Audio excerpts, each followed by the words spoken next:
Talking to retailers, it's killed the scale here. I was going in there weekly and I was spending about $150 to $200 buying models because the range of Herpa was just immense. Yeah, I can feel your pain.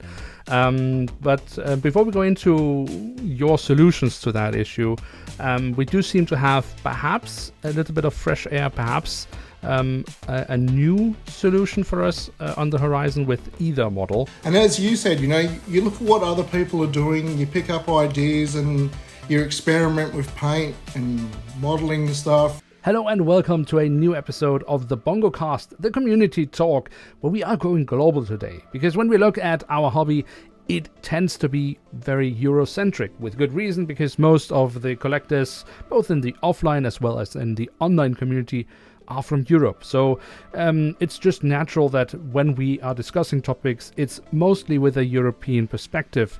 But there are, of course, also plenty of collectors from around the world, and they have valuable opinions and also great insight into what is happening. And getting their perspective on some of these topics that we focus on is, I think, quite important. And that is why I'm really, really happy that I have Brice Vegas as my guest here today to get an Australian perspective on the various challenges we face in our community. But before we get into today's podcast, I just want to remind you that, of course, you can also become a guest. If you have a topic that you're really burning for, that you want to discuss here on the podcast, then come join me. You can do so by simply writing me down below in the comment section, or send me an email. Or if there's a topic that you feel like we should discuss with some of our guests, then any suggestion is always most welcome. Again, write it in the comment section below or send me an email.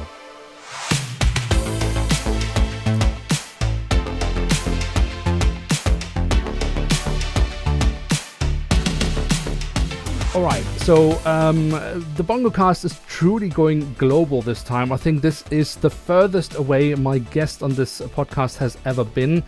We're going all the way to down under Australia, Brisbane, if I'm not mistaken.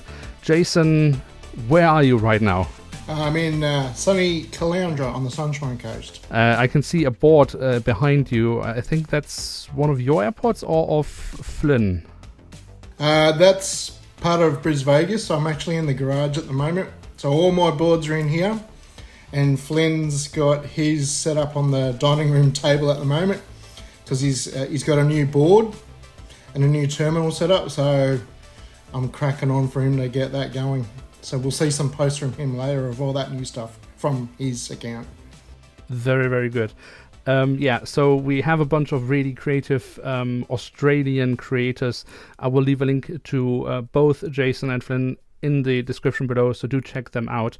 But before we get more into the Australian perspective of being a Scale 500 collector, since we are just going out of the week where we had both announcements from Herpa Wings about new models and Aether Model, I think it would be a good idea to maybe talk a little bit about that. Let's start with Herpa, their new announcement batch. Obviously, quite a few re-releases, and nothing really, I guess, for Australian collectors, or what do you say? No, I think the only model there that would tickle my fancy would be the 777 DHL with the American registration, which is the Khalida Air model. And for me, myself, I kind of think, that'd be great if Herpa jumped on Khalida Air a bit more further down the track, because it's a pretty interesting story, that airline, how it all started up and everything. And but Turkmenistan is most probably another interesting model in that batch. Is it something I would have? I'd most probably get the model just for the sake of having it, because it's a different model. But I would have loved to have seen the A321 P2F in a different livery. There's Japan Airlines now operates that aircraft, Titan Airways, Azul Cargo, and then you got Qantas Freight, obviously. So to do a re-release of a Lufthansa model, which is, look, it's great for those people that missed it, but I think you could have re-released it and then added another model in a different airline. Yeah, I think it's probably also for me not so much an issue with re-releases because, as you rightly say, some people might have missed one or two models in the past, and then they have the chance to pick it up at more reasonable prices than the second-hand market often offers collectors. But it is just the sheer amount of re-releases we have in this one single batch that is a little bit unusual. I mean, when it comes to releases, Herpa Wing's creativity when it comes to the Oceania region very seldom goes beyond Qantas and Air New Zealand. What are you guys feeling down there? I mean, it must be quite frustrating to always, when there is something for you, it's always these two airlines and nothing else. Yeah. Well, talking to retailers, it's killed the scale here. So not only the lack of models in this region for collectors, but then now the price as well. Like, you convert the euro to Australian dollars and you're looking at the same price for a 1 to 500 as a 1 to 400 scale model now. And for a lot of people, it's a no-brainer. Why wouldn't you buy a 1 to 400 model which has got more detail? There's more Australian models available. So for 1 to 500, it's killed that market here. So it's not for a lack of demand per se. I mean, if there were to make more, a bigger variety of airlines from that region, it's not that there wouldn't be anyone interested in it. It's just they don't deliver it at the moment for the market, and therefore people seek elsewhere. Yeah, that's right. That's right.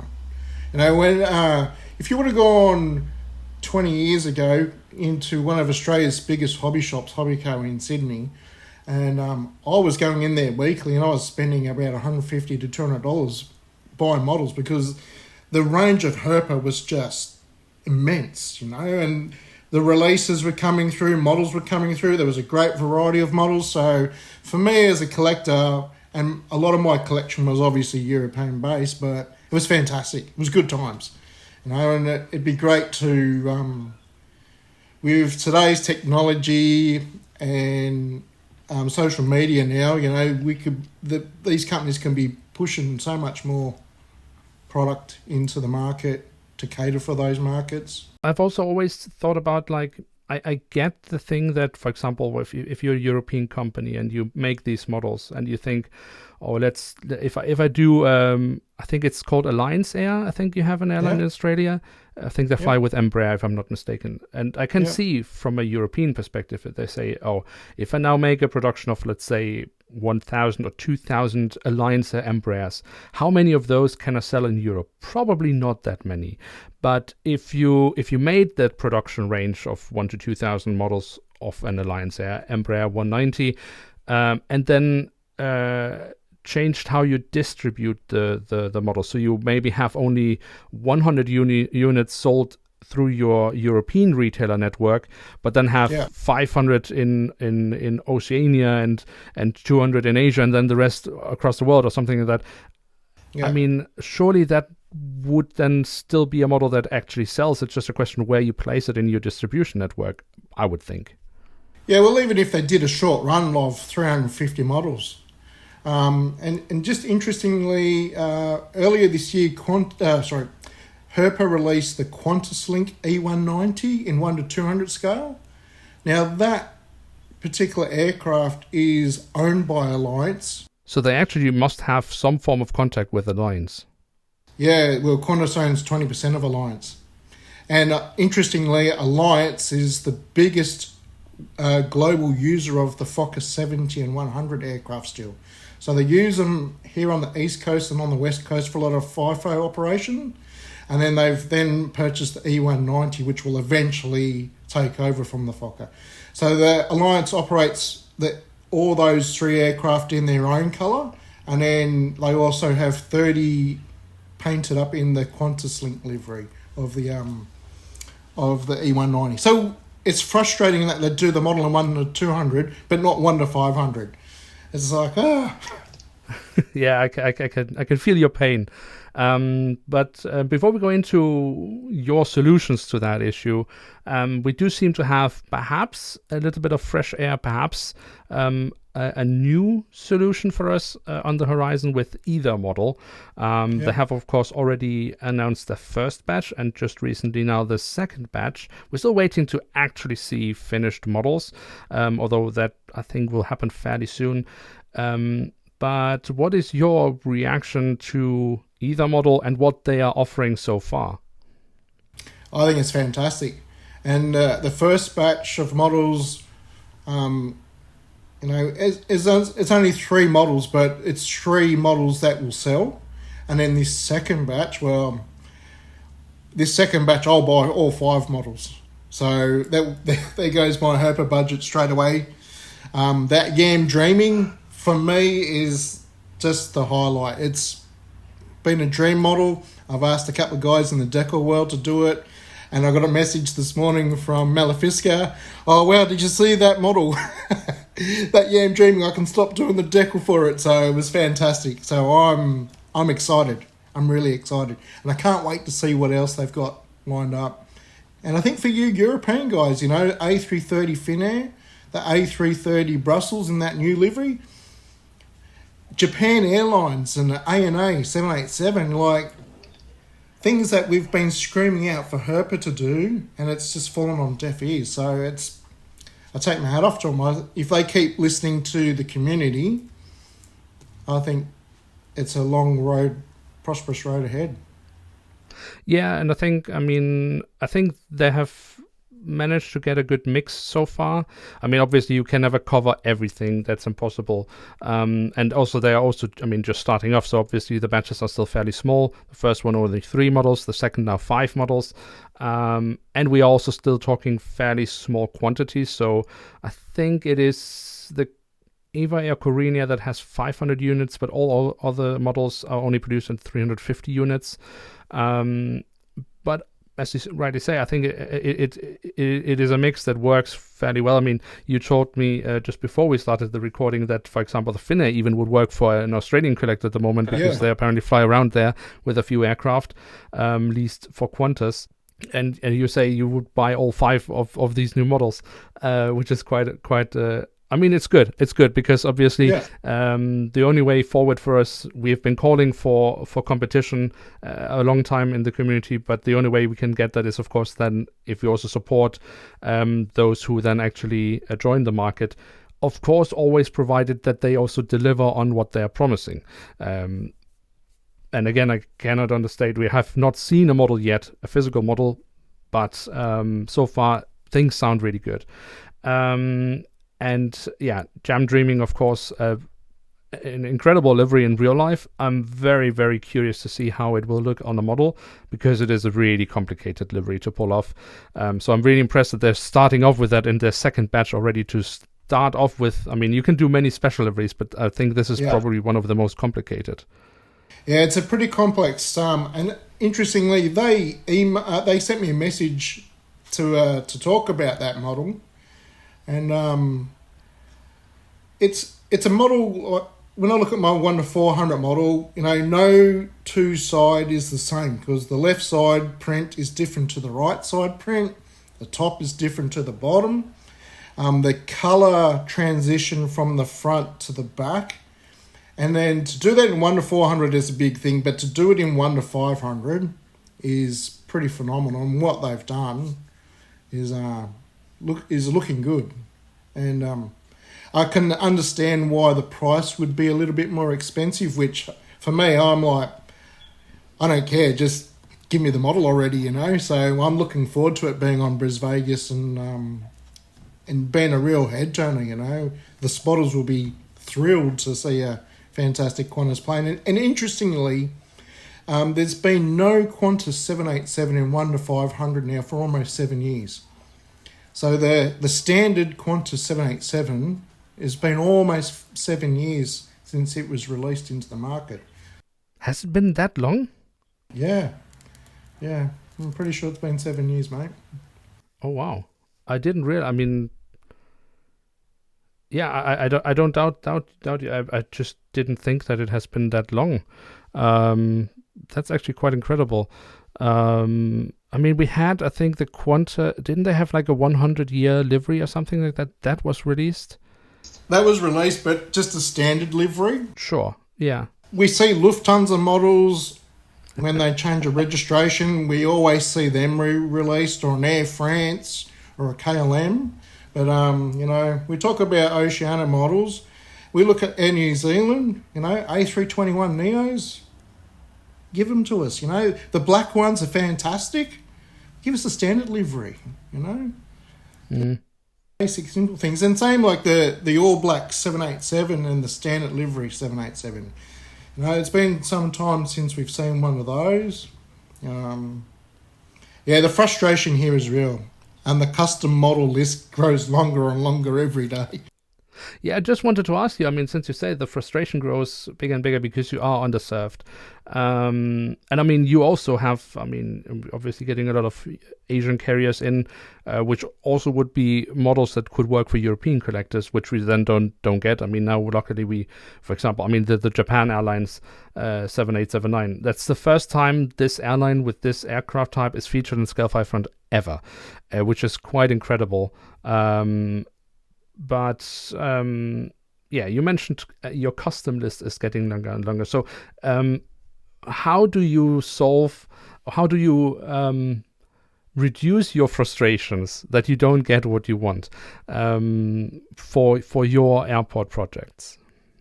I've luckily got a few good chaps that do customs. So I use three guys. First being Shahab from Aviation Model Designer, and then I've used Aaron from Elite Lima, and then recently I've started using Tim from TWC. So he's done my latest ones, my two little ATR 72 and my Dash 8, and he also did the Virgin 737 Max, which interestingly I saw that on your list of models, and I freaked out. I went, "Oh, he's doing those models." Yeah. I ordered that model from him some while ago. I think about a year ago, and he started working on that. I remember asking you, is it okay if I get this model made as well? Not to steal your thunder. No, not at all. I mean, not at all. I mean, firstly, it makes a lot of sense for you, and I'm always happy that. I mean, I think that's one of the nice things in the community as well, is that nobody has an issue of taking inspiration from each other. You see someone doing something cool and you say, "Oh, I didn't think of that. Perhaps that could work for me, and I can twist it and do it into my own thing." So that is something I'm always happy to see. And I mean, look, I've looked at your airport and seen, oh, there's this flying around. I didn't know that. Does that fly to New Zealand? Because I'm working on a New Zealand setup, and oh, okay, maybe that doesn't, but maybe something else. I asked you, for example, do you think like the A220 of Qantas Link, do you think they will ever fly to New Zealand? And you gave me your feedback saying that's not unrealistic, because otherwise I wouldn't have ordered those models. But so I got your feedback, so I said, okay, you know what? Let me take a look at these models, and if I like them, I will order them. So I think that's totally fine. But I know that, I mean, you have a quite impressive custom model fleet. Again, I can only recommend people to check out Briss Vegas on Instagram, because there's a lot of really, really good down under model aviation fun there to be discovered. But it's not just the custom models that you put a lot of time, energy, and perhaps also a little bit of money into. You've reworked your setup quite a few times over just a few years. Well, if you go right back to the start, and see the one board I had to what it's evolved into, and as you said, you look at what other people are doing, you pick up ideas, and you experiment with paint and modelling stuff, and having gone from having no terminal to having a terminal, making my own balsa terminal, and then turning that balsa terminal into a 3D terminal. And talking to people on that end, and going backwards and forwards and getting it looking right, and having their input, it's fantastic. It's it is awesome that we evolve and we look at each other. Look at HKX. He's been gone for some time and he's come back with a new setup, and wow, that's just fantastic. You know, Mike with Dunluck, he's gone to military, and that looks pretty impressive as well. There's so much inspiration, and I really love that about the 1 to 500 community, because, you know, everyone's dropping messages, hey, how's this going? And we talk about the Aether model from Aether Air and the Brussels and ANA and all that. They may not be models that service your airport or area, but in the scale world, in your airport world, how cool is it to have that model turn up at your airport? You know, redirected, emergency, a medical emergency. You know, it opens the possibility, doesn't it, in your scale modeling world?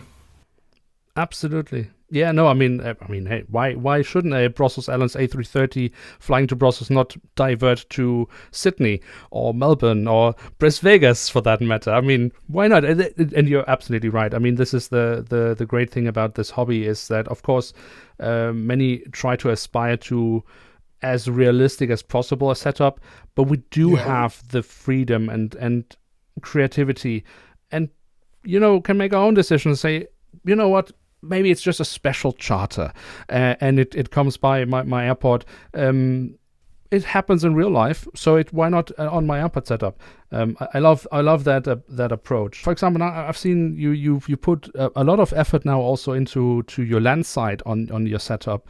What triggered that decision to actually, I mean, with your latest setup, you even, I mean, at least from the images that I've seen, it almost seems like it's the centerpiece of your plate. Yeah, so I've made my terminals in a small area with a multi-story car park, and that's kind of like the underpinning of how the terminals all work, because of my idea of there's an underground railway system there which delivers the people to the airport. You've got your hotel, your control tower, and I've liked architecture, especially in Singapore and Asian countries, where they have greenery growing on the building as a ecosystem, cooling concrete and cooling buildings, saving air conditioning. So I've tried to implement that into my airport. I've actually changed my hotel. I've got a new hotel coming. So you heard it first here on the podcast. There will be a new hotel at Las Vegas. A new model convention happening at Las Vegas finally. So yeah, it's fun, and I like that. I like to have something a bit, because it's one thing to show the planes at your terminal, but it's a different to see the land side area of the comings and goings, and we don't see enough of that. And it's interesting now, a lot more people are looking at that and adding those. I know with Flynn, with his new board, he's got a fairly large landside area and something pretty cool happening there. And I had painted green for grass in the past, and I've started using railway modelling grass, the sprinkle stuff, and I found that works really well. And then just your bushes and your shrubs and things like that. So how do you see the longevity of that? Because I have also in the past, I've always used like this modeling grass, which you can, you know, glue onto your board, then just vacuum clean it once, because there's all these fine hairs. But you also, of course, have this sprinkle stuff, as you say, which I have always been quite hesitant about, because I felt like, okay, so you glue it on, then you sprinkle it on, then you vacuum clean all the excess stuff off. But I mean, it is just sucking in all the dust. So you have to clean it, but that's kind of, you might damage it. How do you? What is your experience with that? I haven't had any issues yet, but I store my boards upright in the garage, and I face them in, so they're away from any dirt or try to limit as much dirt and everything that gets on them, but it is what it is, and I give it a clean up every now and again. The little bushes, they're probably the most awkward because especially if they're pressing against another board. So I've got to fluff them up a bit. So, but it's all fun, and the setup time, it's an extra half an hour just getting all that right. But I mean, think about it. I mean, I don't know if you have a garden, although I do imagine as an Australian that you do have some garden. But, we might dread doing gardening in our spare time. And then we build an airport where we actually need to do a bit of gardening in order to set it up. Yeah. Yeah, it's crazy. But I don't mind that gardening because it's nice and small. Very good, very good. I mean, you talked a bit about the price level in Australia being quite high, actually at the verge, if not at the level of scale 400. I guess that's perhaps also why it is maybe on a mental level a bit easier for you also to say, okay, I go the way of custom models. If you have one wish free as an Australian collector that could maybe change or improve your situation or the situation of the Australian model community, what would that be? I'd most probably say look at the other airlines that are here. Jetstar are going through a livery change at the moment. So I think they've just taken delivery, I think, of their 20th A320neo this week. And then they've also got their A321s neos. Now, interestingly, the 21 has a slightly different livery to the 20. The 20 is more like a whitish grey with the orange. And the 21 is more still the silver with the orange. So interesting. It is, and then the 787s, they'll start going to that new livery as well too, which I think will look fantastic. So it'd be great to see some of those models. Virgin Australia with the 737 MAX 8. And they're using also the 700s, which they got from KLM. So they're using those in WA at the moment, and there's a few over here on the East Coast. So, and then you've got your Alliance Fokker 70, your Fokker 100, your E190, which you can do not only Alliance but the Qantas Link. They're doing Qantas Link Fokker 100s. They just did the Dash 8 Qantas Link with the Christmas livery, which is a nice model, but 1 year too late, no? Yeah, well, it's ready for next year, for this year. Yeah, no, but I mean, I think the Qantas Dash 8 with the Christmas livery, correct me if I'm wrong here, but as far as I understood, the livery on that Dash 8 was the livery from the previous Christmas and wasn't even flying on the model on the aircraft anymore when the model was released. That's correct. Yeah. So a typical Herpa move to be 1 year late to the party. Yeah. Yeah. Okay. So, and some Air New Zealand stuff. Do you think that either model now coming into the market and offering the models that they do so far, do you think that is something that perhaps could reintroduce the hobby to some people in Australia or that part of the world? I think so. And look, they have to establish themselves first and get some big sales under their belt before they can kind of branch down that road. But hey, look, look at what they've done with Yan Dreaming. And if no one's excited about that one particular model, even if it's a model that doesn't fit your airport or collection, just from the print side of a 1-500 model, we've spoken about it it's just, I can't wait to physically see it and hold it, and yeah, it's fantastic. And print technology these days, it's awesome. This whole oceanic region, I think, has just been left out. Singapore Airlines, Herpa does their models exclusive, and you can jump on their Chris shop website and order those models. But yeah, look, Eva Air, Korean. Be nice to see the Korean come in the new livery as well. Air China with their A350, that'd be a pretty cool one in the standard livery with the blossom on it. So, yeah, look, I think it's a big watch this space for them. And or depending on how excited they are, they can just run wild, really.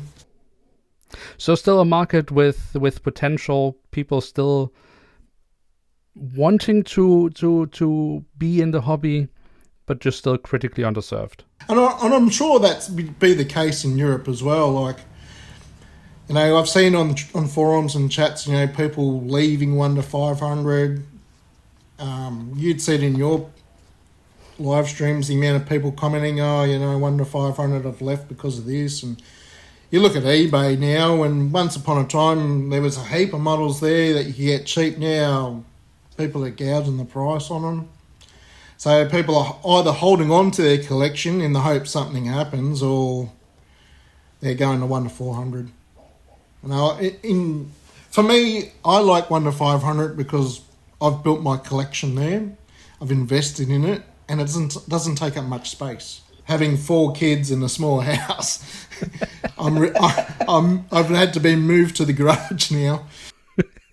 Yeah, I mean, I don't have 4 kids, but I agree with you. The size, I mean, I think for me, this is still one of the big advantages of Scale 500, because you can still get a decent amount of detailing on the model if the manufacturer wants to do it.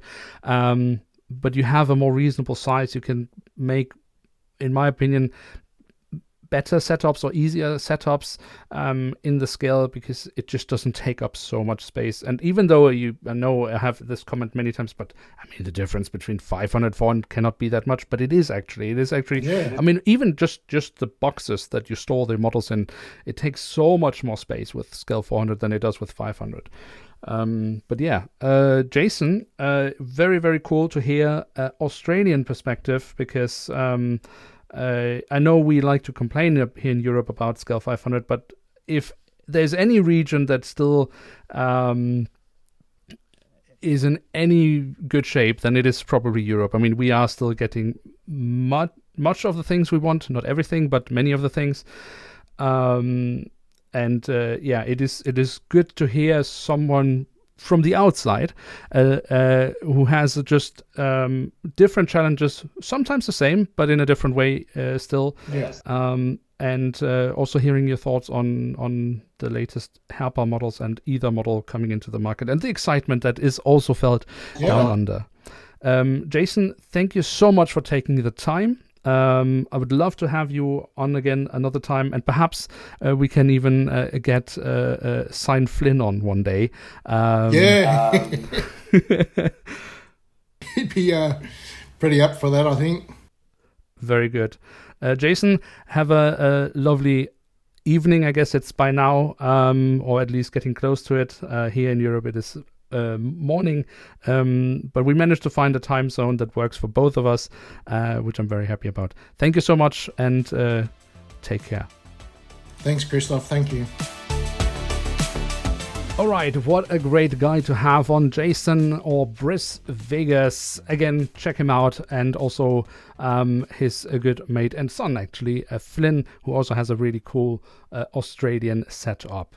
I think it is good to not to forget that there are people outside of Europe, and of course in many cases have perhaps the same challenges as we face here in Europe, but then again slightly different, and maybe the solutions are different. So hearing that, I think, really interesting. But if you have a topic that you're really burning for, that you want to share with the community, then you can become a guest here on the podcast by simply writing me in the comment section below, or send me an email. Or if you have any topic suggestions, something you feel like I should discuss with some of my guests in the future, then you're also most welcome to leave those in the comments below, or send me an email. But for now, that is all we have for this time around in the Bongocast, the community talk. Thank you so much for watching or listening, or both. Of course, feel free to leave a like if you like this type of content. And with that, hope to see you soon again. I'm checking out, and bye.